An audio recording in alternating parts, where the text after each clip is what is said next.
Okay, well, sorry about that. We had some technical glitches. Fair and full disclosure, this is my first time using Zoom and giving a webinar over Zoom. Yesterday I had some support. Today I'm doing it on my own. So if we do face some technical glitches today, I hope you'll be patient with me.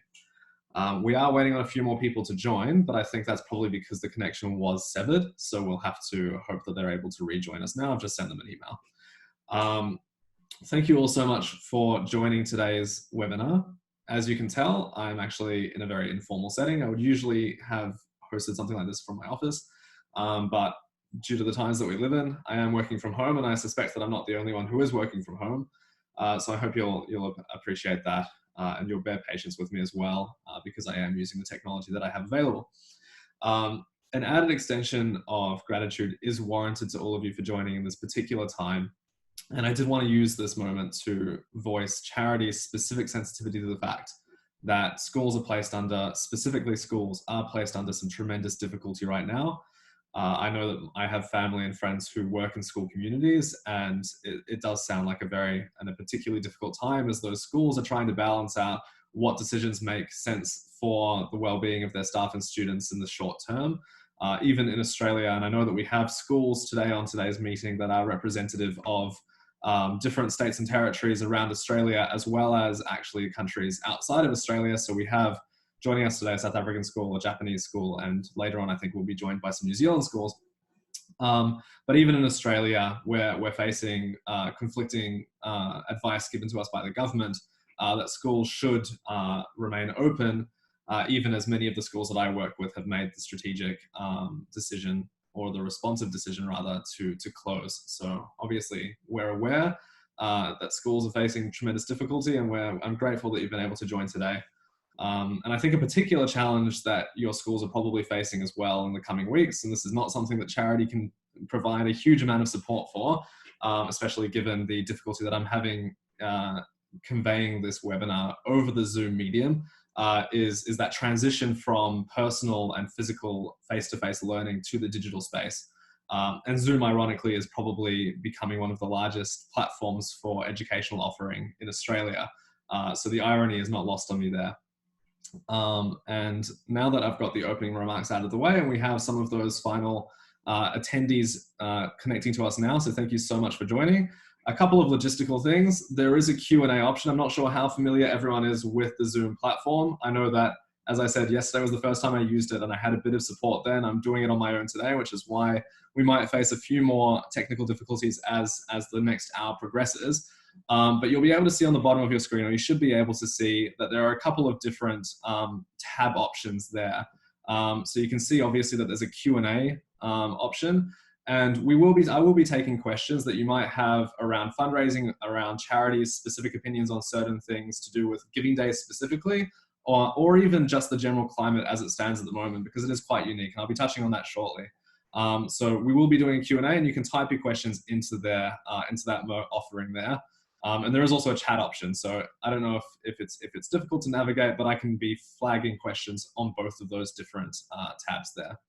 And with those kind of disclaimers out of the way, I will commence with our presentation. And to do that, I'm actually going to be opening a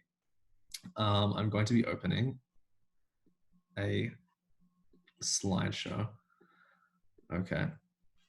So with all of our opening remarks out of the way, obviously today what we're focusing on is philanthropy in schools, and specifically Charity's Giving Day service, and how Giving Days are actually changing the climate in school fundraising.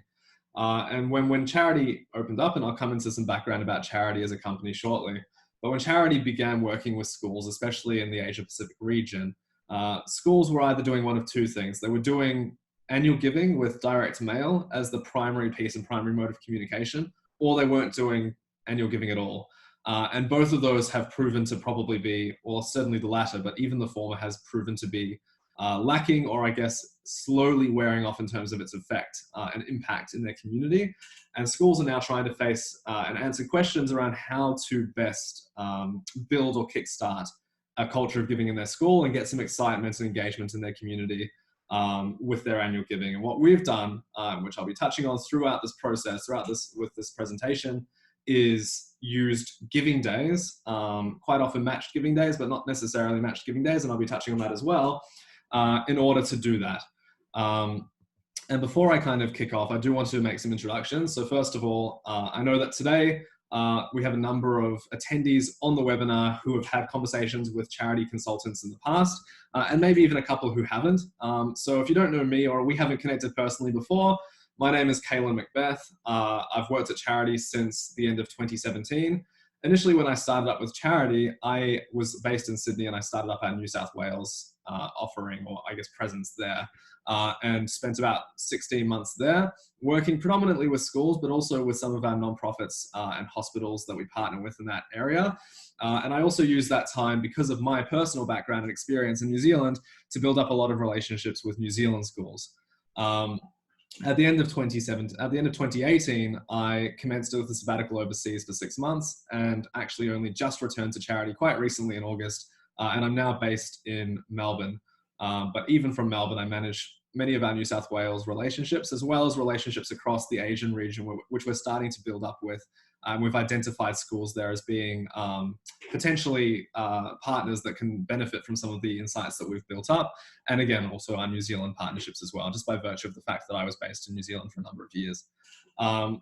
Charidy as a company, and I'm sure most of you are familiar in some way, shape or form with Charidy as a company. As I said, most of the people that have logged in today's webinar have had conversations previously with Charidy consultants. So I know that a lot of this probably isn't entirely new, but Charidy as a company, just for those of you who don't have a full backstory, and not to go into too much detail either, we originally started out as a company in New York in America in 2013. And the original cause, the original reason that Charidy came into being was to help nonprofits, specifically in a niche religious community, consolidate fundraising efforts because of staff resourcing to a few months of the year as opposed to year round.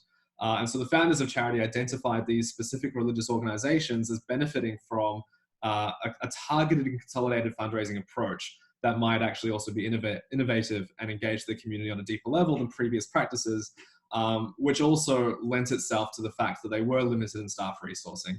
So the founders of Charidy went through a process of understanding donor psychology and surveying donor communities across a broad range of organizations, including schools and hospitals and universities and charities and nonprofits, in addition to these original religious organizations. And very quickly distilled what they believed were the core principles of fundraising that, if leveraged all together, could create a very vibrant, energetic, and impactful fundraising space. And they very quickly realized, when they actually commenced the process of working with nonprofits, that the program that they'd developed was actually relevant far beyond the original periphery of the organizations they'd created it for, particularly with schools, but also with hospitals and universities and all of those other nonprofits and charities that we've worked with. And I'm happy to talk a little bit more about that if you're interested, but it's not so relevant to the schools discussion.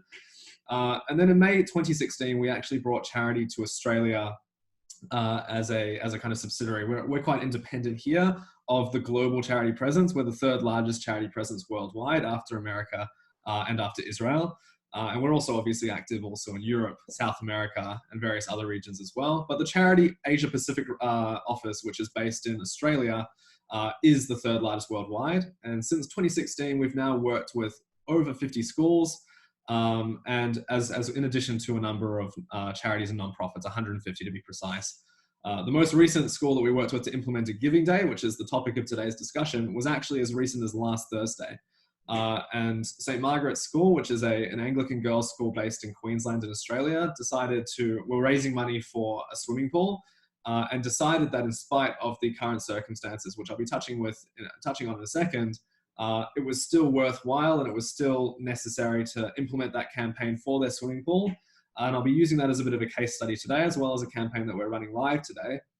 But I think what struck a real chord with me personally, was just the extent to which the community rallied around St. Margaret's in a time of some quite severe distress. I believe St. Margaret's is now closed until obviously we're able to get past the current hurdles that schools are trying to overcome. But that was a phenomenal campaign. I'm looking forward to sharing some of those results and some of those key findings with you today. And then the third thing I want to touch on is who Charidy partners with in the school space, and potentially dispel some preconceptions you might have around the kinds of schools that can or can't work with Charidy and have some success in that space. Charidy's Asia Pacific region, as I said, has been trusted by and partnered with over 50 schools across Australia and New Zealand. And now we're building up more and more relationships with schools in South Africa, Japan, South Korea, China, Singapore. In that area, we're looking mostly at international schools because obviously the cultural connections that they have with countries that we are traditionally working in, like America, the United Kingdom, and Australia and New Zealand.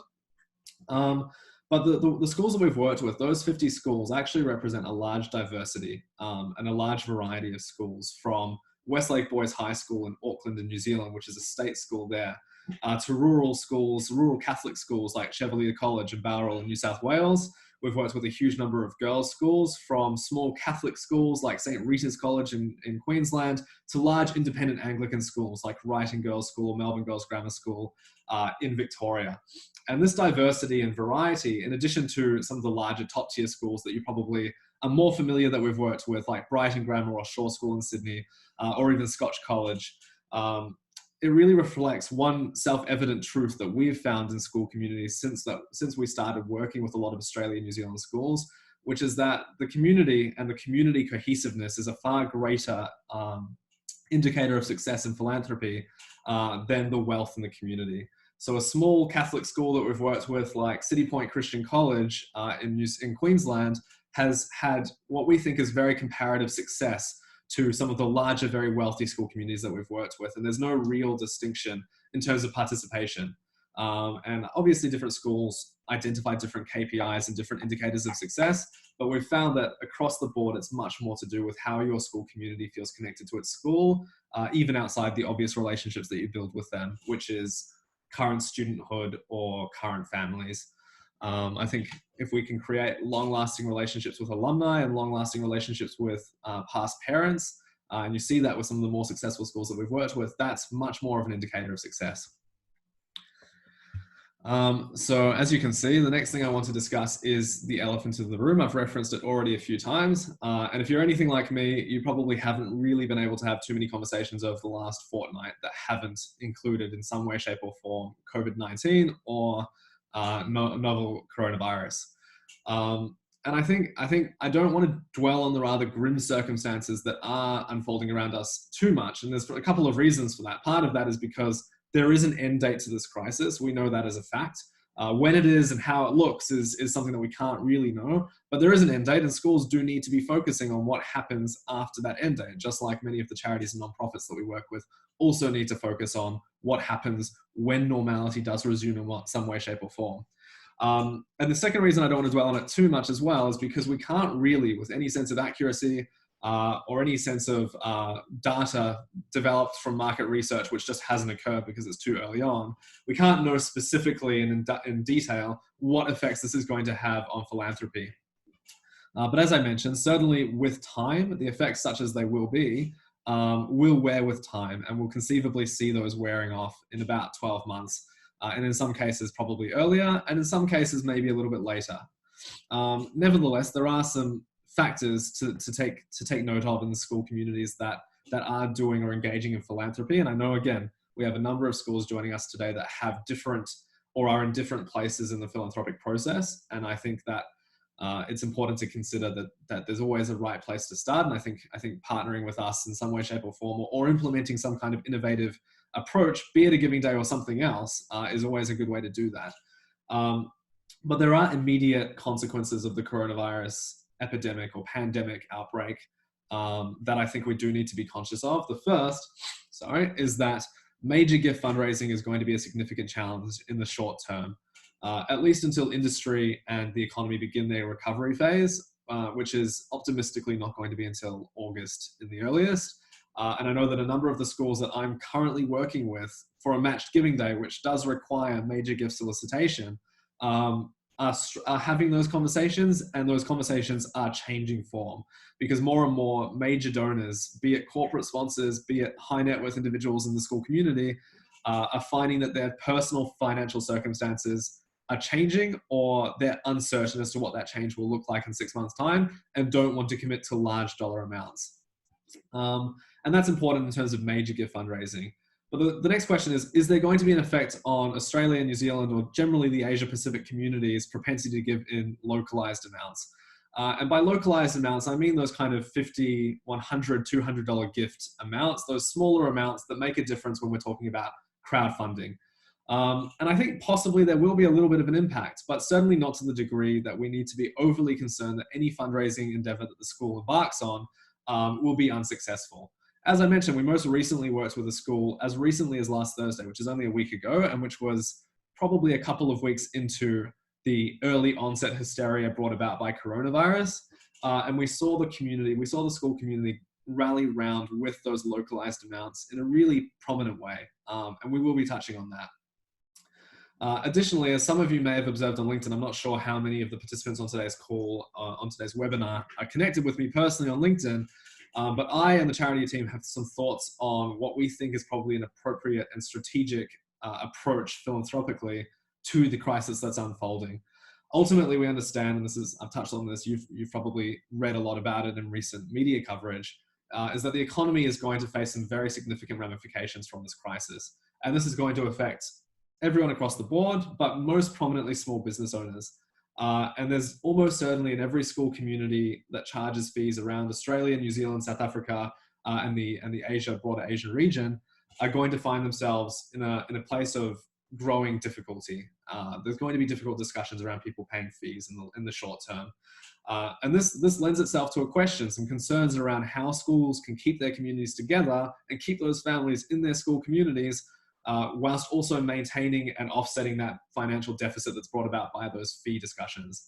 And it's for this reason that I would recommend considering an emergency appeal.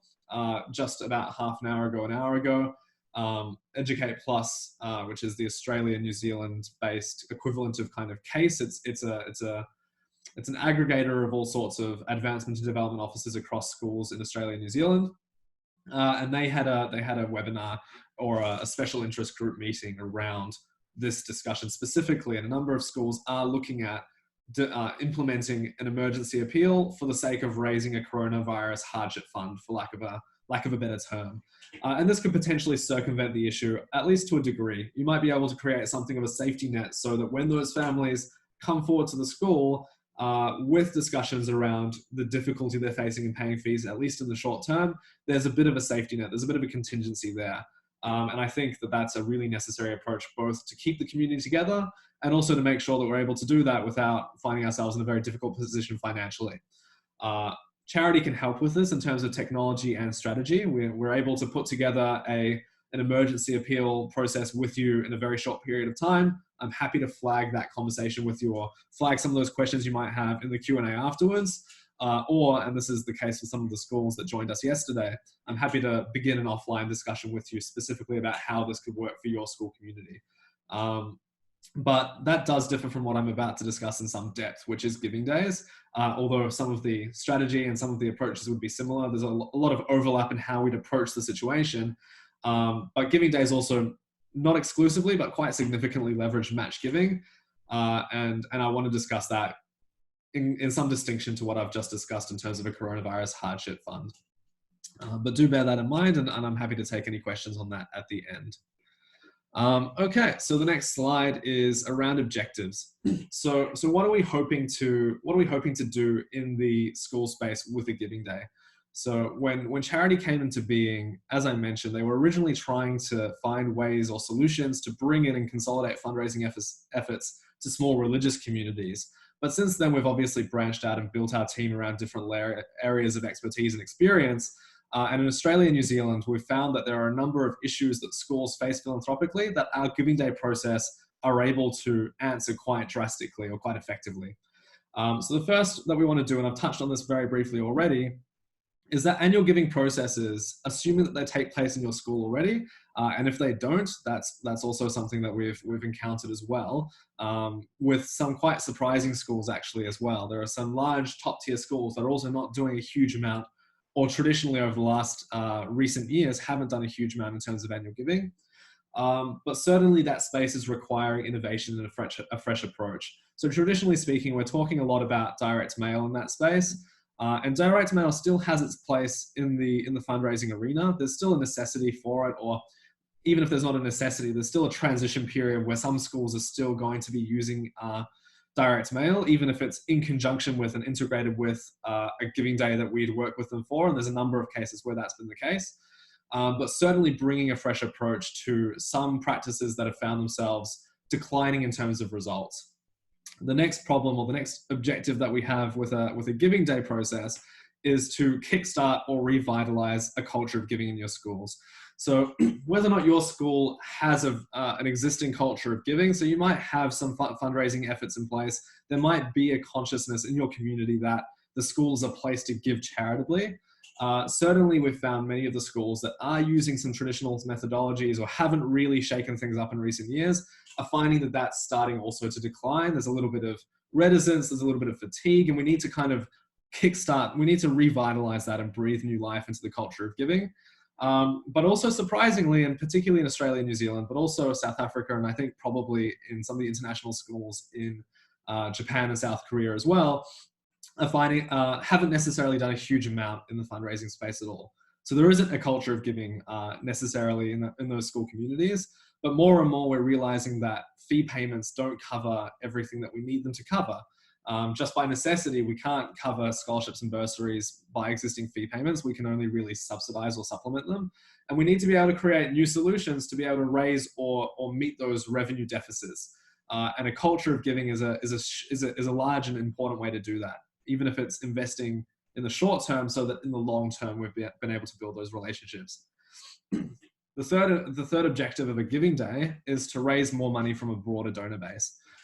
So if you think about your school community and the number of individuals or families you would consider are in your school community, so that might be current families, it might be past parents, and it might be alumni. If you think about the thousands and thousands of people that probably encompasses, and then the number of people who are actually giving even a $10 gift on a regular basis, there is a huge gap, and it's usually several thousand-fold.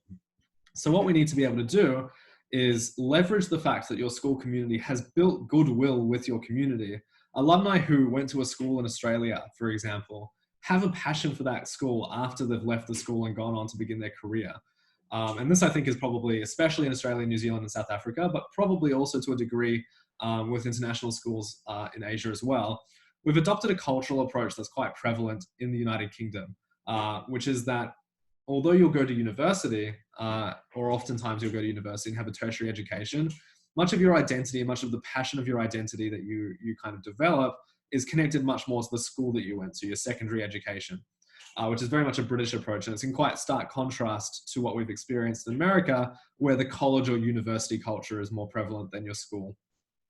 So it's leveraging that passion and identity that we have in our community and translating it or transitioning it to a philanthropic relationship.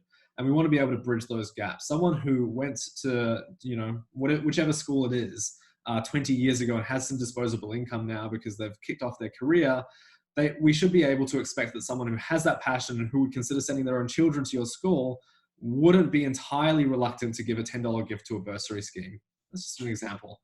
And then the final objective is to educate the community on philanthropy.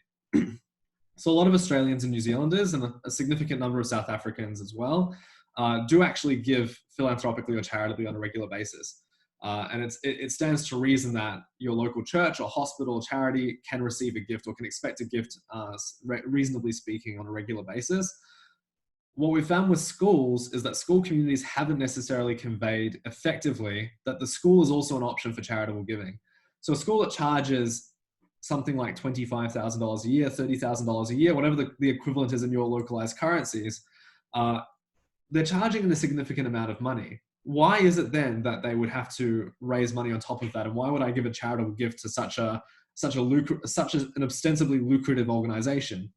And obviously, when we work in advancement and we work in development, we know that there are deficits and we know that there are gaps, and we need to cover those gaps so that we can have those extras. And those extras might be vital things like creating opportunities for disadvantaged kids who otherwise wouldn't benefit from an education that we can provide them.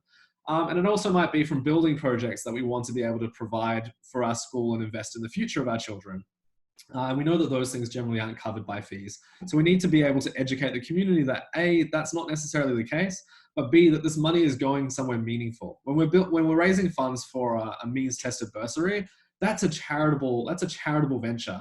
And it goes to provide a really quality education that they probably receive themselves at your school, or that their children are or have received themselves from your school, so that they can really respect and appreciate the quality of that education, and then help provide it to another student who doesn't necessarily have that.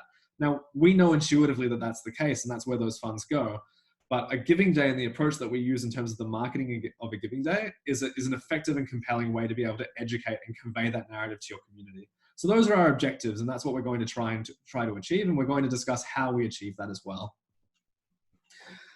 So as I mentioned, when Charidy was founded in the United States, they went through a process, the founders of Charidy, to understand donor thinking and donor psychology.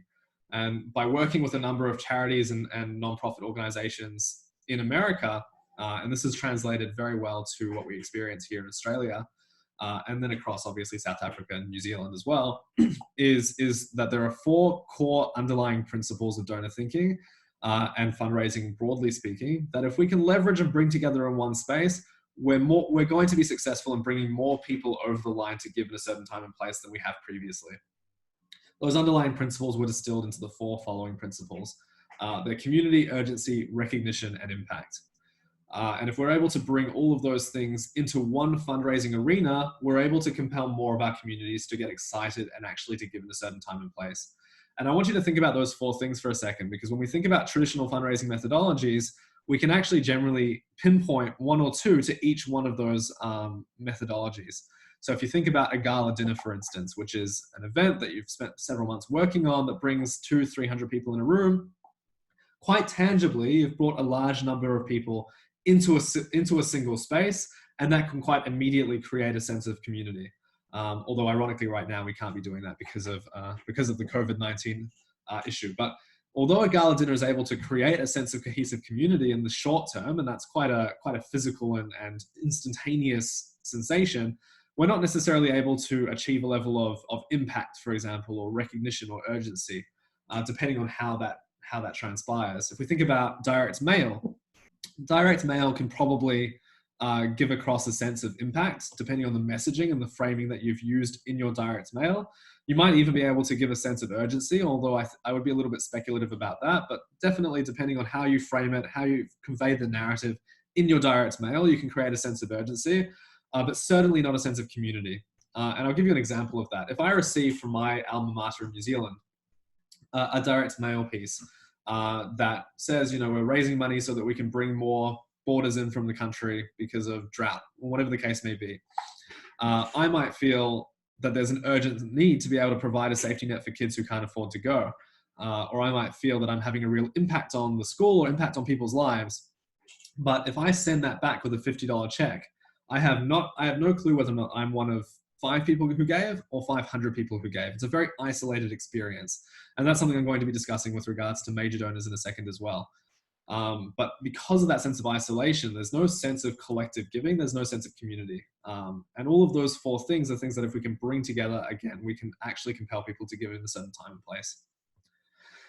Okay, so we're going to now actually explore what a charity giving day is, because I've explored what our objectives are and kind of spoken to that a little bit. And I've also spoken to the 4 underlying principles. So what I'm going to do now is I'm actually going to show you a couple of case studies to really identify how those underlying principles and objectives are met on the 24-hour cycle of a giving day. So if you bear with me, I will be opening that for you now. Okay, so you can see here, St. Margaret's raised funds for a swimming pool. I'm going to come back to this in a second because we actually do have a live giving day occurring right now. And it's not with a school community, it's with an organization called Camp Quality, which provides support for children who are suffering from cancer treatment or suffering and are being treated for cancer. So although the specific messaging doesn't necessarily translate, a lot of those core underlying principles are the same. And we'll come back to St. Margaret's in a second because it's quite exciting to see something that's happened so recently and during the coronavirus threat. And I think what these 2 campaigns also show is that regardless of the time period and regardless of what's happening, we're really able to see that people come together for things that they really care about. If people are passionate about your school and are passionate about the issues of school communities, for example, or are concerned about children with cancer, have a personal connection there, maybe from a loved one, or maybe just by virtue of the fact that their local community is affected by cancer in some way, shape, or form, we can see that people are compelled to give regardless of the circumstances that are unfolding around us. So here's Camp Quality's campaign, and they commenced actually about 3.5 hours ago. And you can see that they've actually already hit over 50% of their target, which is really phenomenal. So I'm just going to scroll down the screen to show you what it looks like. But a charity giving day, and especially a charity matched giving day, and we're going to talk about matched giving in a second, but a matched giving day ultimately is where, after a process of communication from the school, we've channeled traffic into a 24-hour platform, which is hosted on the charity website. And you can see here that the URL is charidy.com/Camp Quality. We're also compelling people to donate in a certain time and place. So we've told them, for example, in this instance, which is a matched campaign, that every dollar given is doubled in terms of impact or effect on the organization. And that's because of that matched giving. So here you can see that they've got their dollar handles as $50 equals $100. So for every $50 gift, and you can see this in real time as well, for every $50 gift, Camp Quality gets $100. Now that's not magic. That's because this specific campaign has leveraged matched giving, which means that they've gone to their major donors, and here their major donors have clearly opted for anonymity. And we'll touch on St. Margaret's in a second, which was quite the reverse. And they've said to their major donors that if you agree to match this campaign, every dollar will be doubled from the community on that 24-hour space, and we'll be able to raise from more people. So let's talk about those, let's talk about those 4 core components of donor psychology and how they play out in this space. And I think the first thing I'll talk about is impact. So when we think about impact in a couple of different ways, we can think about it in terms of major donors, and we can think about it in terms of the community, those localized amounts that I touched on earlier. And so let's talk about major donors and assume that, for the sake of argument, we're talking about a matched campaign. Although I did actually write an article as recently as December about how a giving day works when it's not matched. And if you are interested in reading that or any of the other articles that I referenced in this webinar so far, I'm more than happy to send those through. Just send me an email after this webinar. So when we think about major donors across the board, and this has been our experience across schools and universities, as well as hospitals and research facilities and different kinds of charities across the spectrum. And major donors in those spaces are all experiencing what we call donor fatigue. And that donor fatigue generally stems from one of 2 areas. I like to call them monotony and isolation. So the first one, which doesn't necessarily affect or play into one of those 4 underlying principles, but does affect the idea that we do need to innovate our annual giving process, is that sense of monotony. So when you think about the major donor relationships that you manage in your community, and again, this is assuming that your school community manages major donor relationships, and I know that that's not exclusively the case, and I'll be touching on the community broadly speaking in a second, but assuming that your school does manage major donor relationships, your major donors are experiencing major donor fatigue because of a sense of monotony. And a sense of monotony stems from the fact that every year when we're securing gifts from our major donor community, that process doesn't really change. So if you think about major donors that you personally have a relationship with and that you manage the fundraising from on a year-to-year basis, you will actually get a sense of the same thing year in and year out. So it might be a number of coffee dates, it might be a number of maybe brunches hosted by the head of school. You might send them some material around where their last gift has gone and how it's had a real impact on a student or how it's had a real impact on the school broadly. And then after you've done those touch points, and I think those touch points are very necessary, by the way, and I'm happy to discuss further what Charity's approach to donor relationship management is in another venue, but this isn't really the place for that. And then ultimately it comes and culminates with an ask, which might lend itself to some kind of check giving and maybe some kind of recognition afterwards as well. But generally speaking, it is the same year in, year out. And what we're finding more and more in our experience with school communities that do manage these relationships is that major donors, although very happy to give to the school because they're giving to the school and they love the school, they would like to see some kind of fresh approach being used in that space. They want to see schools innovating and demonstrating that they're trying to recreate and revitalize these relationships a little bit. And that's because they've experienced a monotonous process for several years. Now, the second thing, which does relate to that idea of impact, is that sense of isolation. So if I'm a major donor to your school and I give to your school on a regular basis in a significant amount, say $25,000, and I'll touch on how different organizations identify major donors very briefly. Your school community might identify a major gift as anything in excess of $5,000. It might be anything in excess of $50,000. This is very relative and specific to different school communities and different school communities' places on the philanthropic journey. But if I'm someone who gives in that large amount on a year-on-year basis, one thing that I'm probably almost certainly cognizant of is that I'm not one of many people giving. I'm one of a very short list of people who are regularly giving to the school. So if I went to your school 10 years ago and I'm a passionate member of your school community, and I'm giving to my capacity as a major donor, which might be, say, $25,000, I'm also acutely aware that my neighbor, who might not have the capacity to give $25,000, maybe he has the capacity to give $200. But I'm aware acutely that because the school isn't necessarily using an approach that brings in every donor, we need to be able to create that sense of community and impact that will compel them to give. Otherwise, I'm one of a very short period, and I want to see everyone in the community who has a passion for your school supporting your school in the same way I am. So the way we're able to circumvent that with a matched giving day is by telling them that, look, your $25,000 gift is going to the same place that it ordinarily would. It's going to have the same level of impact on our school as it ordinarily would. The difference this year is that your gift is going to be used to incentivize hundreds of other people to give as well. So these major donors here in the Camp Quality space have been told that their gift is going to be what makes it possible, or certainly increases the effect of the organization's ability to compel these 173 people to give on the day of the campaign.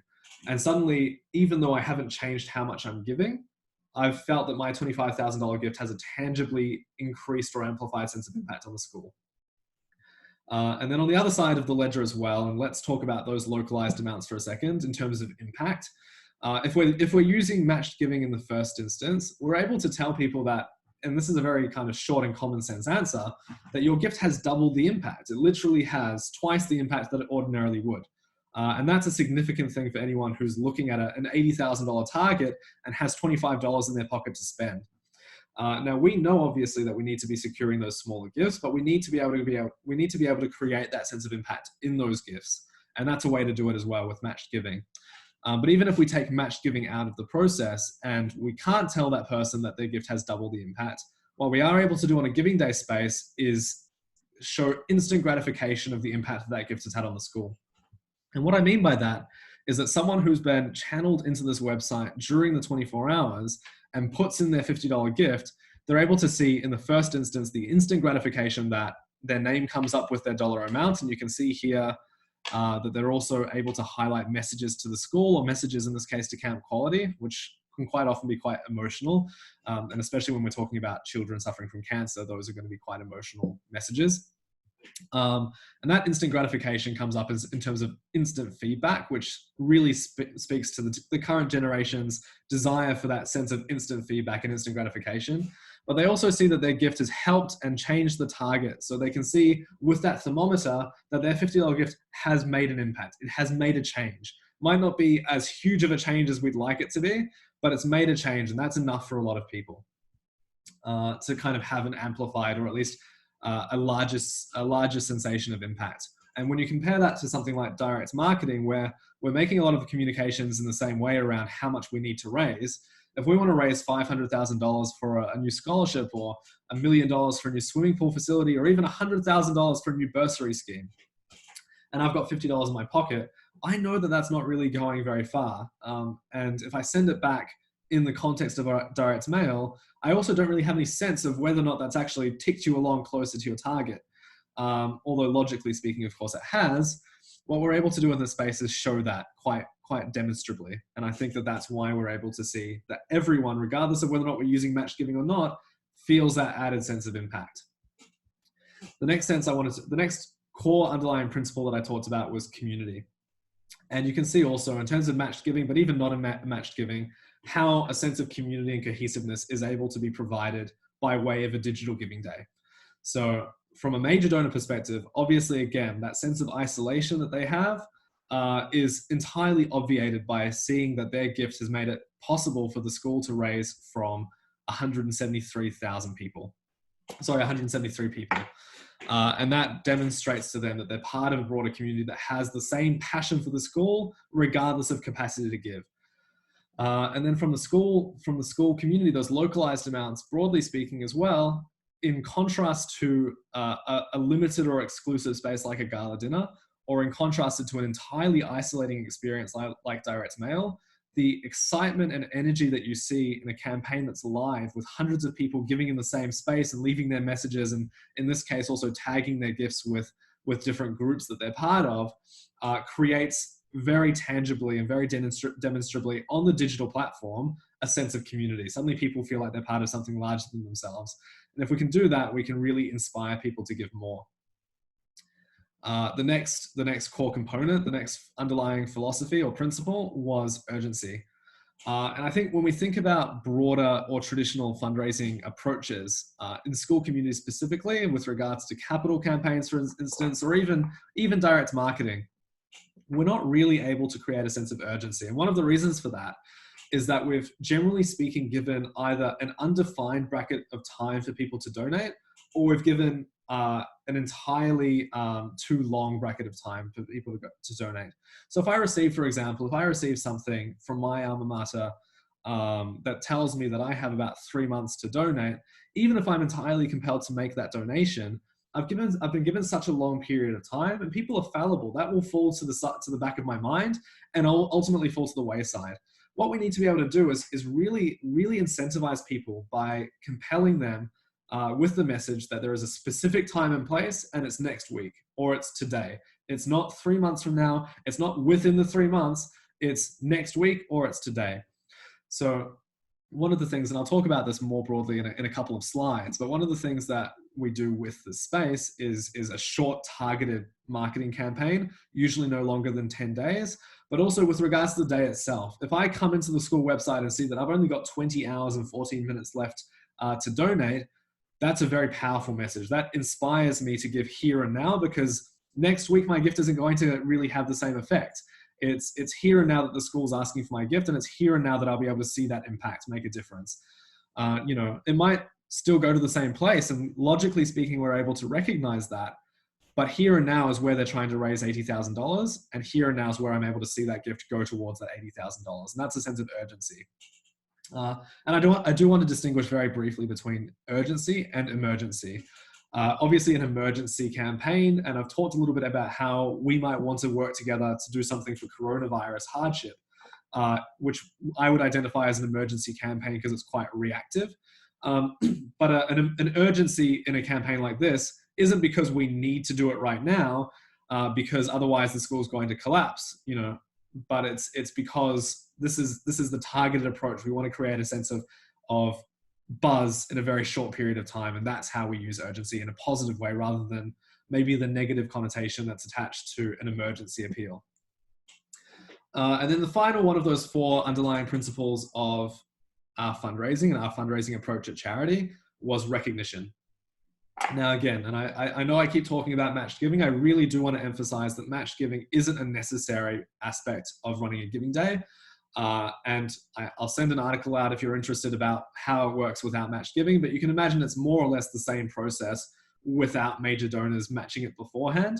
But when we think about recognition and we think about major donors, obviously if your school manages major donor relationships, you are providing levels of recognition to your major donors already.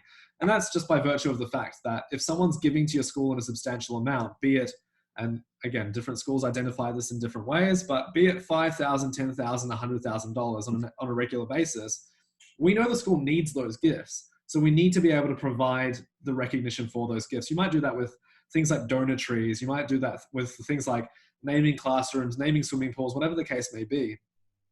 And most schools are doing that effectively when they are managing major gift relationships. The problem that we have is that with regards to those localized amounts, we're unable to provide the same level of recognition. So these people in this instance who are giving the $100 or the $110 or the $20 gifts, they know that their gift, we know intuitively that that gift might be relative to them what the $100,000 gift might be from their neighbor. You know, different people have different capacities to give. And major donors generally have a larger capacity to give. But if someone who's a recent alum from your school and they're at university, they don't have a huge amount of disposable income, and they give a smaller gift to the school, we need to be able to provide that value because we know that that to them is quite a large gift. And especially when we think about long-term strategy and the fact that 10 years from now, if we manage that relationship properly, that alum actually will have a lot more propensity to give. We need to be able to provide that sense of value and recognition. You might be giving us $50 today, but we really value that from you. And how do we do that with those smaller donors? And realistically, there's no real way to do that. We can't name a classroom or a swimming pool after someone who gave a $50 gift. I was recently at a hospital meeting with the fundraising team there. And in this specific hospital, there were steps up to the next floor, and each step in the foyer, rather, and the next step, every step was named after a different corporate sponsor or high net worth individual or trust and foundation or kind of some combination of the above who had given in a significant amount. This was a form of major gift recognition. And I said to them it was fantastic that they were able to do that. But there was a woman walking out who, let's assume for the sake of argument, didn't have the capacity to give that. It's a shame that we couldn't recognize her for the $20 gift that she might be able to afford. And so what we're able to do here is create a bit of an equilibrium in the fundraising in the digital space. So you can see here that regardless of whether or not you're giving the $20 gift here or the $200 gift, every gift is part of that moving and changing donor tree.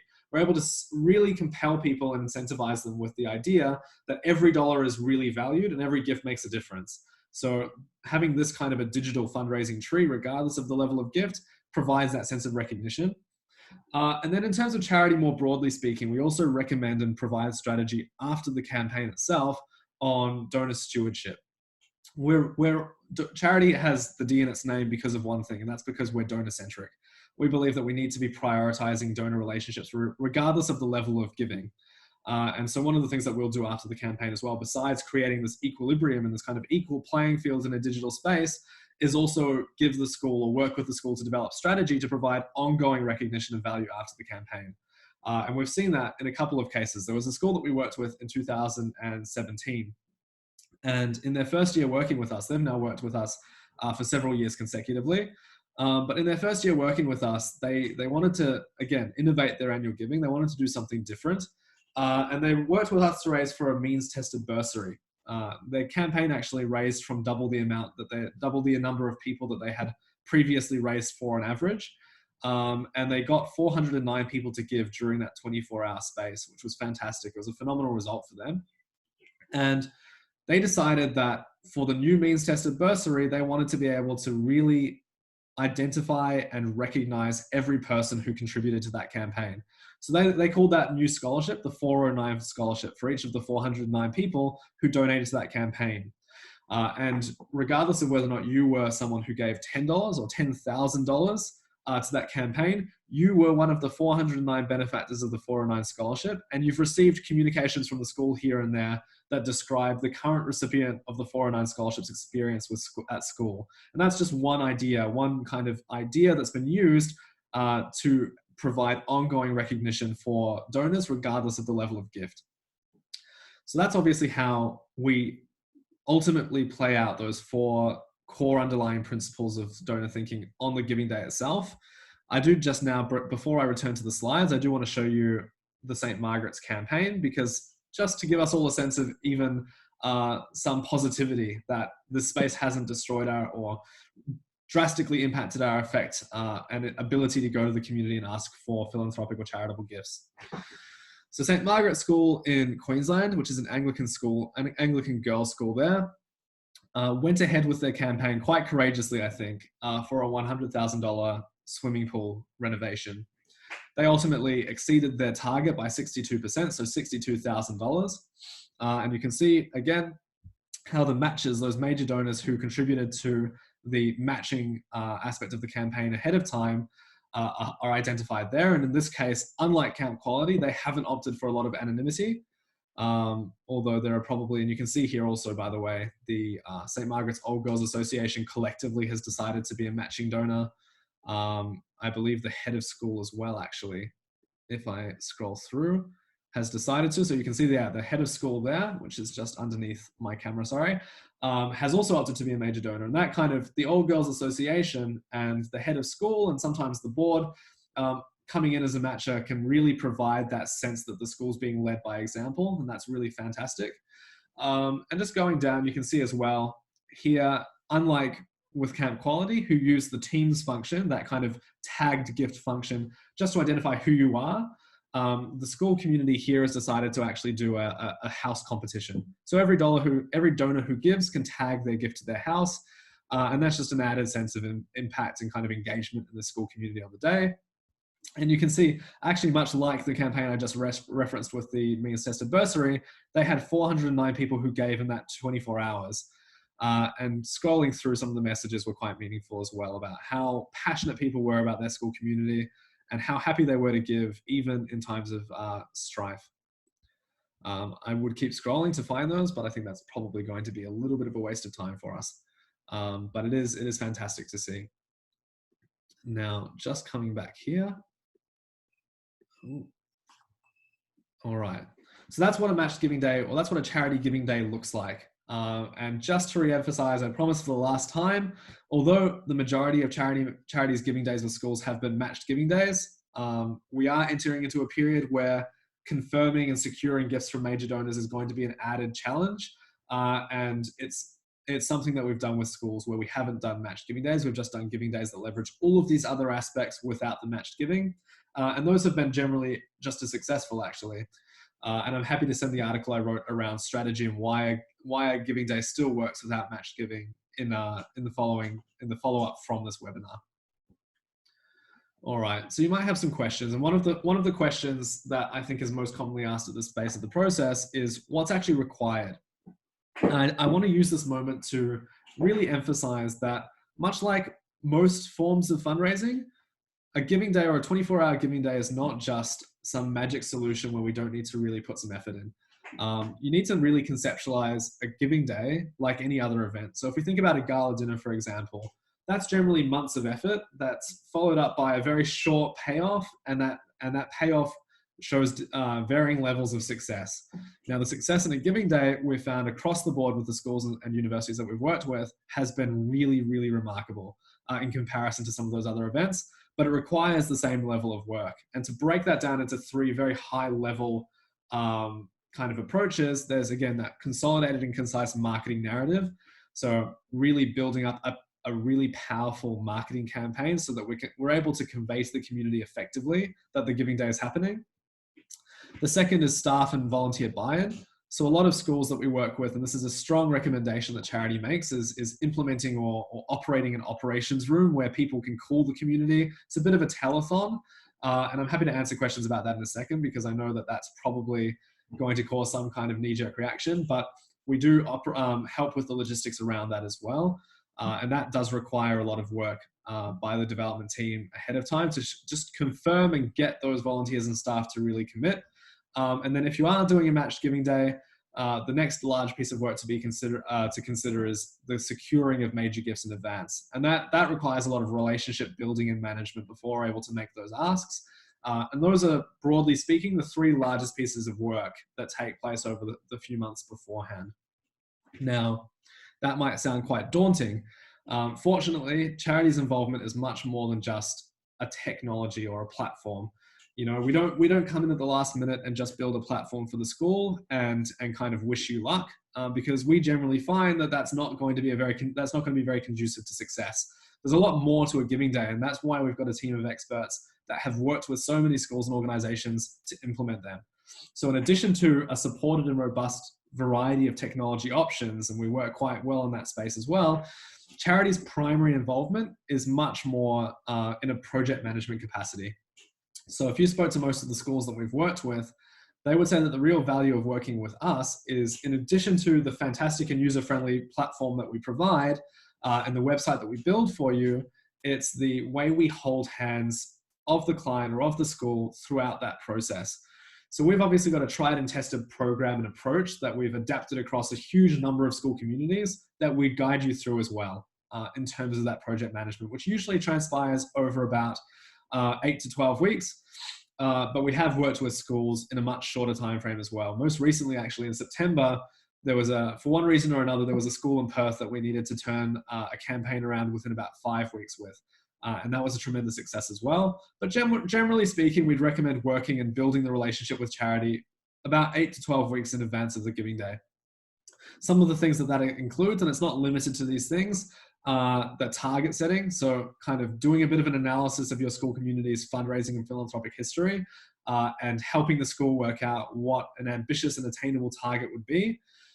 Weekly strategy sessions. So again, we're very available on a week-to-week basis during those 8 to 12 weeks, but we do have a formal and set up weekly meeting with your team that discusses usually differing things, but also providing on-the-go strategy.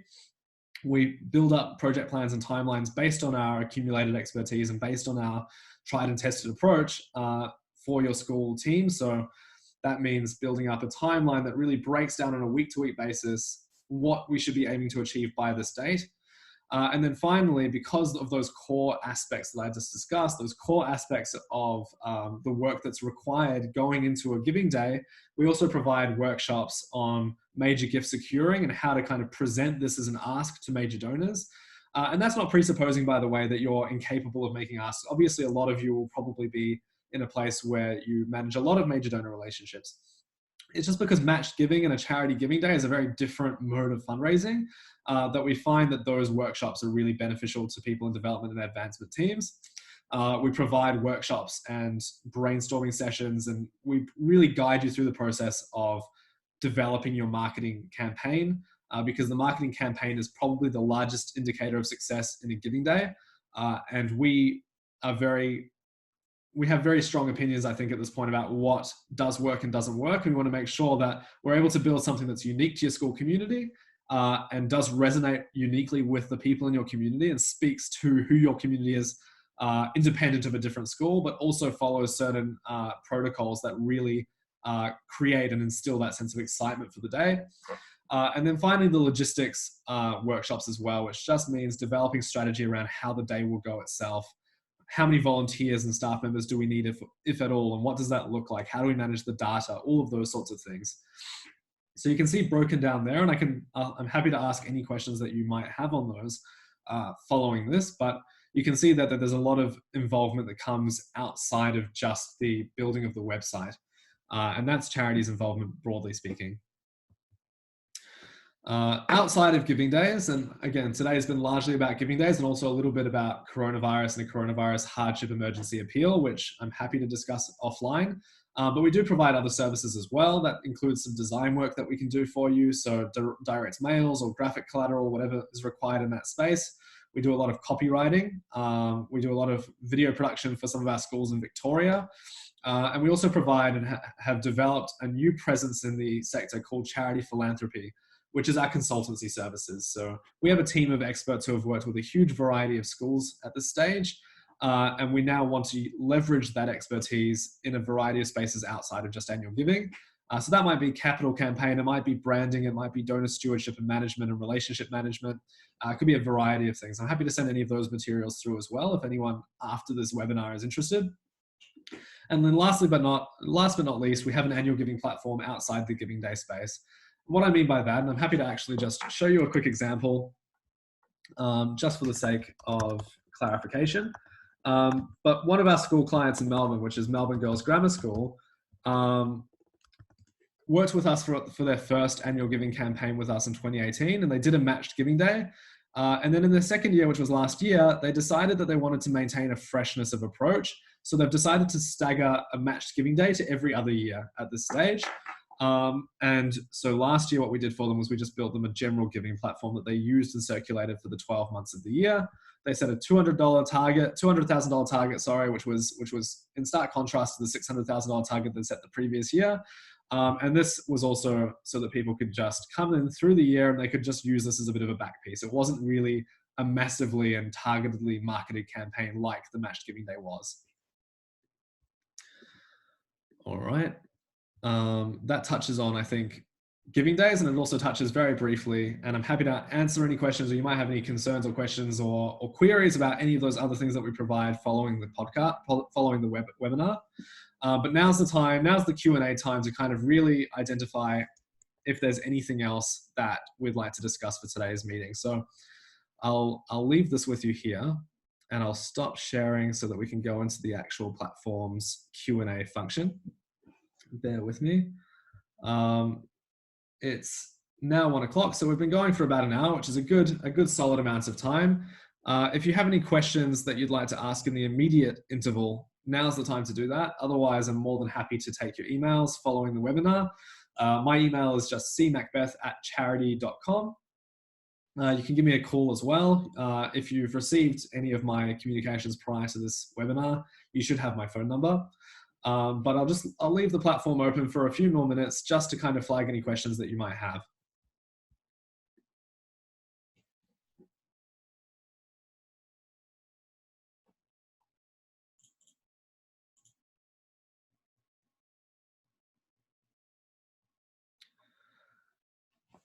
All right. Well, if there are no questions that I can answer in this specific space, what I'll do is I'll follow up with all of you via email, and we can continue the discussion there. I hope everyone has a fantastic day, and thank you so much again for joining. Take care.